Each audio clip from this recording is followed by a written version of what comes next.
धर्मदत्त जी का कथन 24वीं कथा का आगे वर्णन सुनिए।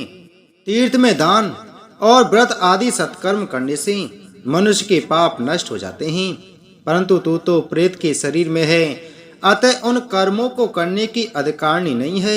इसलिए मैंने जन्म से लेकर अब तक जो कार्तिक का व्रत किया है, उसके पुण्य का आधा भाग मैं तुझे देता हूँ, तू उसी से सदगति को प्राप्त हो जा। इस प्रकार कहकर धर्मदत्त ने द्वादशाक्षर मंत्र का श्रवण कराते हुए तुलसी मिश्रित जल से ज्यों ही उसका अभिषेक किया, त्यों ही वह प्रेत योनि से मुक्त हो प्रज्वलित अग्नि शिखा के समान तेजस्विनी एवं दिव्य रूप धारणी देवी हो गई और सौंदर्य में लक्ष्मी जी की समानता करने लगी। तदंतर उसने भूमि पर दंडवत की भांति गिरकर ब्राह्मण देवता को प्रणाम किया और हर्षित होकर गदगद वाणी में कहा, हे द्विज श्रेष्ठ, आपके प्रसाद से आज मैं इस नरक से छुटकारा पा गई। मैं तो पाप के समुद्र में डूब रही थी और आप मेरे लिए नौका के समान हो गए। वह इस प्रकार ब्राह्मण से कह रही थी कि आकाश से एक दिव्य विमान उतरता दिखाई दिया।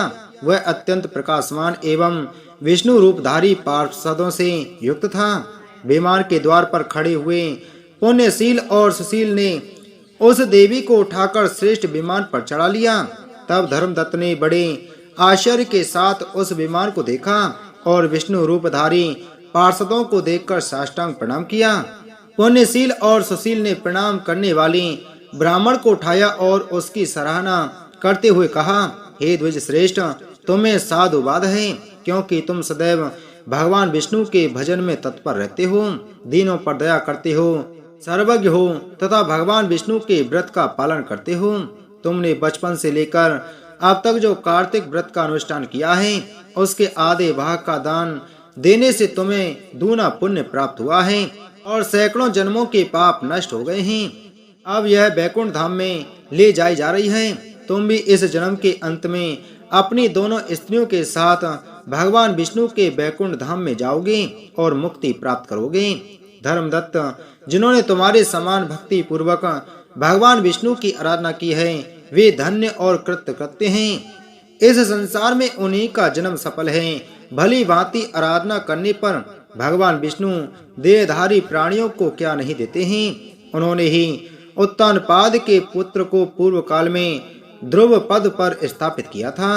उनके नामों का स्मरण करने मात्र से समस्त जीव सदगति को प्राप्त होते हैं। पूर्व काल में ग्रहग्रस्त गजराज उन्हीं के नामों का स्मरण करने से मुक्त हुआ था। तुमने जन्म से लेकर जो भगवान विष्णु को संतुष्ट करने वाले कार्तिक व्रत का अनुष्ठान किया है, उससे बढ़कर न यज्ञ है, न दान और न ही तीर्थ है। विप्रवर, तुम धन्य हो, क्योंकि तुमने जगत गुरु भगवान विष्णु को प्रसन्न करने वाला कार्तिक व्रत किया है, जिसके आधे भाग के फल को पाकर यह स्त्री हमारे साथ भगवान लोक में जा रही है। कार्तिक मास महात्म कथा अध्याय 26 दामोदर अष्टकम गजेंद्र और ग्रह मुक्ति कथा। नारद जी बोले, इस प्रकार विष्णु पार्षदों के वचन सुनकर धर्मदत्त ने कहा, प्राय सभी मनुष्य भक्तों का कष्ट दूर करने वाले श्री विष्णु की यज्ञ दान व्रत तीर्थ सेवन तथा तपस्याओं के द्वारा विधि पूर्वक आराधना करते हैं। उन समस्त साधनों में कौन सा ऐसा साधन है जो भगवान विष्णु की प्रसन्नता को बढ़ाने वाला तथा उनके सामीप्य की प्राप्ति कराने वाला है। दोनों पार्षद अपने पूर्व जन्म की कथा कहने लगे।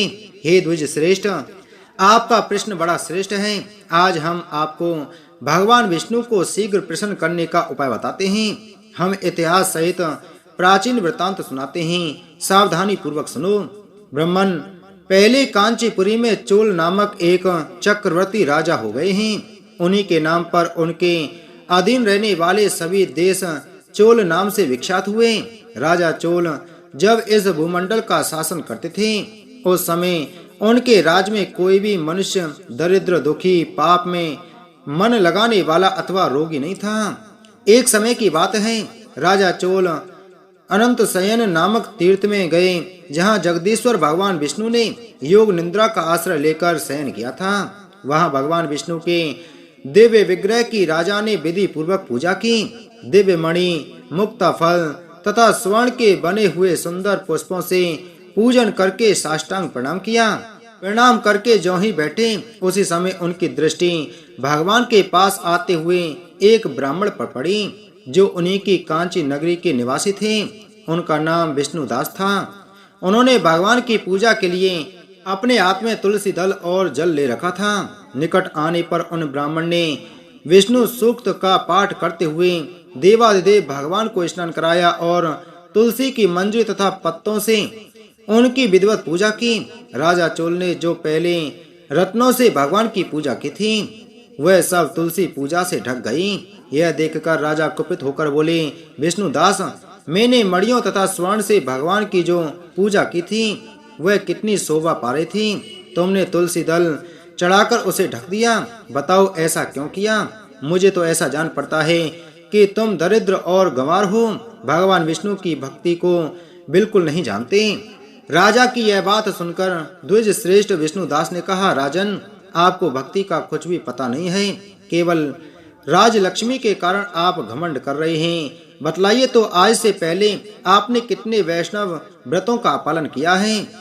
तब नृपश्रेष्ठ चोल ने हंसते हुए कहा, तुम तो दरिद्र और निर्धन हो, तुम्हारी भगवान विष्णु में भक्ति ही कितनी है। तुमने भगवान विष्णु को संतुष्ट करने वाला कोई भी यज्ञ और दान आदि नहीं किया और न पहले कभी कोई देव मंदिर ही बनवाया है। इतने पर भी तुम्हें अपनी भक्ति का इतना गर्व है। अच्छा, तो ये सभी ब्राह्मण मेरी बात सुन लें। भगवान विष्णु के दर्शन पहले मैं करता हूँ या यह ब्राह्मण? इस बात को आप सब लोग देखें, फिर हम दोनों में से किसकी भक्ति कैसी है यह सब लोग स्वतः ही जान लेंगे। ऐसा कहकर राजा अपने राजभवन को चले गए। वहां उन्होंने महर्षि मुद्गल को आचार्य बनाकर वैष्णव यज्ञ प्रारंभ किया। उधर सदैव भगवान विष्णु को प्रसन्न करने वाले शास्त्रोक्त नियमों में तत्पर विष्णुदास भी व्रत का पालन करते हुए वहीं भगवान विष्णु के मंदिर में टिक गए। उन्होंने माघ और कार्तिक के उत्तम व्रत का अनुष्ठान, तुलसी वन की रक्षा, एकादशी को द्वादशाक्षर मंत्र का जाप, नित्य गीत आदि मंगलमय आयोजनों के साथ प्रतिदिन षोडशोपचार से भगवान विष्णु की पूजा आदि नियमों का आचरण किया।